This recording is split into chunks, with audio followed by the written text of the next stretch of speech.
ito, kinahanglan nga doon na tayo pagabuhaton. Kaya dili man tamo yung mga igsuon nga magalakaw kita sa kabubuton sa Dios kung ang unod ng itong pagbati, naghari pa diri ka na to. Di tama kaingon mga igsuon, hallelujah, nga Lord, mulakaw ko ahong i-walk ang imong calling, but ikaw usab, wala po ka nagpinundo sa imong katungdanan. Amen. Kay dili mga igsuon ma-fulfill ang imong katungdanan, dili nimo ma-fulfill ang imong posisyon inside the church if you are not spirit-filled. Correct. Amen. Mo na nga kita, we are now in these last days. We are living in this prophetic time, so we have to be wise. Niingon bito ang pulong sa Diyos, nga redeeming your time because the days are evil, pero usa may gibuhat sa mga Kristohanon. Hallelujah. Na kumpiyansa ra. Hallelujah. The devil, matod pa, looking for someone to devour. Pag dili ta kabantay mga igsuon, mabitag dito sa litag sa yawa. So na, hallelujah, in order nga magalakaw ta diha sa Espiritu, kinahanglan nga naatay pagabuhaton. Praise So God. there are 5 ways to walk in the Spirit. Hallelujah. Grabe na po kaka-espirituhanon sangko na po ka sa langit. Yes, of course. Kung sa man ay gusto na ito, makunod kung tas pagkinabuhi na ni Kalugutana, we are the light of the world. We are the reflector of Jesus Christ. Hindi na makita. Hallelujah. Kinaiya ni Kristo sa atong kinabuhi, mga igsoon. Amen ba? Amen. Kay walay karnal nga ba dinaog ko na ni kalibutan na. Amen. Di ang pulong sa Diyos, hallelujah, nga makabuntog sa kalibutan. Mao ang pagtuo sa mga anak sa Diyos ang pangutana. Yes. Kamusta ba imong pagtuo? Hallelujah. Kay dili ka makabuntog sa kalibutan kung wala na sentro ug na mao ang imong pagtuo, mga igsoon.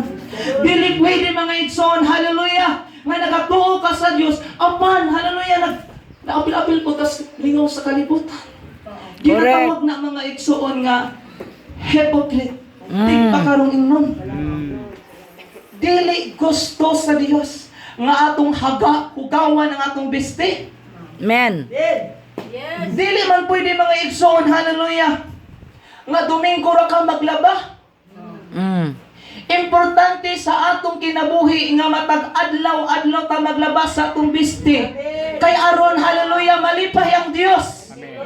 Di ba, mga igsoon, katong inside the house, malipay ang atong mga ginikanan kung makita ang ilang mga anak nga pirmi nagalaba. Silang mga hinubuan, malipay ang mga ginikanan. Ianak po ang Diyos, mga igsoon. Amen. Malipay ang Diyos kung inyong mga anak, hallelujah, pirmi nga nagalabas sa ilang bisti. Amen. Kay kung usa gani ang imong bisti, mga igsoon, makita pud na sa gawas sa imong pagkinabuhi. Hallelujah. So doon na tayong 5 kabutang, mga igsoon, nga atong, hallelujah, pagahisgutan nini nga kabantagon. So there are 5 ways to walk in the Spirit. Number 1, through of hindrances. Hebrews 12:1. Pakibasa, Pastora. Hebrews 12:1. Hallelujah. Praise the Lord. Hebrews 12:1. Nagaingon dire, pakibasa. Busa, kay gilibutan man kita ni ining dakong pundok sa mga saksi. Isalikway ta ang tanan nga nakababag, hallelujah, kanato, ug ang sala nga naghawid kanato pag-ayo. Daganon ta nga matinud-anon ang lumba nga atong gisalmutan. Unsa may puti pasabot ani, mga igsoon? Ngano mang niingon man ang pulong sa Dios nga kinahanglan nga atong isalikway ang nakababag ug ang sala nga naghawid kanato. Kay kung dunay mga babag sa atong mga kinabuhi, kung ang sala naghawid pa sa atong mga kinabuhi, kung naulipon pa diha sa sala, you cannot able to walk in the Spirit. Amen. Hallelujah. We are so, mga son, we are surrounded by so many witnesses. Ang mga mata sa atong mga silingan, ang mga mata nga nasa atong palibot, nakatutok na to. But unsaon man ato sila pagkapyot mga igsoon pagdala sa tiilan sa Dios kung kita mismo naapay nagababag sa atong mga kinabuhi. Amen. Mao na nga niingon ang pulong sa Dios, atong isalikway ang pangutana, nasa likway na bagyod nimo. Hallelujah. Maglisod ka pagdala sa mga kalag ngadto sa Dios kung ikaw mismo nag-struggle pa sa imong kaugalingon. Correct. Manong gilakip man nga isalikway na to ang mga babag ug ang sala. Kaya ang mga babag, mga igsoon, which is ang mga problema, mga kabalaka, mauni mo babag nimo. That is why di nakaginahan mo ampo, di nakaginahan mo basa, di nakaginahan mo worship tungod ang mga babag. Mauni ni nagahari ka na to. O ang sala nga naghawit ka na to, mauni ang mubabag sa atong devotion. Nganong dili nakaginahan, nganong kapoyo na ka, nganong laayan na ka, because your intimacy with the Lord naka-decrease. Correct. Amen. Kung sa sige na pati mo, Lord, nabangi ko Ginoo, hallelujah nga mga dasig ko, Lord, nabangi ko nga ligunon ko ni mo Ginoo. How? If you're not always reading your Bible, how? Kung dili ka makapil-apil sa bulahaton, sa simbahan. Kaya ang isda, mga igsoon, magbuhi lang na sila sa fish pan. But kung saan man pagtudlo sa pastor nimo kung dili ka naa sa sulod sa simbahan. Kaya ang pagtudlo mga igsoon ng pag-equip, pag-nurture inside the church. Hallelujah. O ang mutudlo mga igsoon kanang gipinayalan sa Dios mga igsoon. Praise God. Hallelujah. Nag-ingoli ang pulong mga igsoon. Hallelujah. Nga isalikway ta ang tanan nga nakababag kanato. Ang pangutana, unsa man di ay ang nakababag sa imong pag-alagad sa Dios. Wa ba ka nakapangutana sa imong kagalingon, Lord? Nganong hantod karon ing ani man hapon ko? Nganong hantod karon Ginoo mo naman hapon gidaog-daog sa kaaway? Nganong hantod karon Ginoo nganong ing ani pa man pagpangalagad? Because there is something wrong in your life nga wala pa nimo gina-surrender sa Dios. Amen. Di ba? Nganong maglisod man hapon ka pagtikang sa imong tiil ngadto sa simbahan? Because you are not totally committed with your position in the Lord. Amen. Amen. Yes, you have the Hallelujah. commitment, but you are not committed.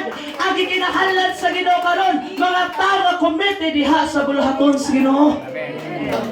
Your position in the church is not your identity. Amen. Dili bisan pag magitugtog ta diha mga igsoon, dili na basihan nga matawag kang anak sa Dios. Because ang tinuod nga anak sa Dios nagalakaw sa iyang kabubuton. Amen. The Lord. Praise God. Hallelujah. Amen.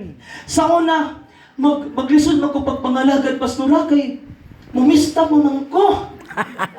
Pastora, maglisod pa man ko pagpangalagad, kay kung makalabay ko sa gym, magsayaw-sayaw pa man ko. Pastora, maglisod ko pagpangalagad, kay paglabay na ho. Kay ngayon pa man ko. Tubig. Unsa man na mga igsoon. Because nailalong ka sa mando si mong unod. Amen. But if you are walking in the Spirit, hallelujah, wala yun na, hallelujah. Nod-nod, nakahidlaw si mong unod mga igsoon. Hallelujah. Mali gustos Dios. Diba? Nga naman ang mga apostoles sa irong kaniadto mga igsoon, nga naman grabe man ang mga milagro. Because mato pa sa Acts 1:8, when the Holy Spirit comes upon you, hallelujah, sabi ngayon, you will receive power. Amen. Said to me, power. Power. Ano man, kay kung ikaw namanduan sa gahom sa Dios, sa imong unodong kaibog dili na makapildi. Correct. Sino commitment Hallelujah. has to know. Praise the Lord, hallelujah. Mao na maningon ang pulong sa Dios. In order to walk in the Spirit, kinahanglan nga naa kay i-surrender. O ang i-surrender mga igsoon, ang imong sala. Mag-receive mo kung surrender kay makapamerites man ko. Di ba? Dapat imarites mga igsoon, hallelujah. Ang pulong sa Dios. Dili Amen. ang sa bang tao. Kay dili na mao ang imong task. Your assignment and your task, hallelujah, sa gingarian sa Diyos, is to proclaim the name of the Lord sa nakadayang dapit mga igsoon. Amen. Hallelujah. Manigingon mga igsoon sa atong kinabuhi, isip ko sa kakristohanon. Nga nganong gitagaan man tas Ginoo o mga katungdanan. Aron ikaw mapuslan. Aron Amen. kita mga igsoon maghamit sa buluhaton sa Dios. Amen. So praise the Lord. Hallelujah. So kinahanglan mga igsoon nga atong hallelujah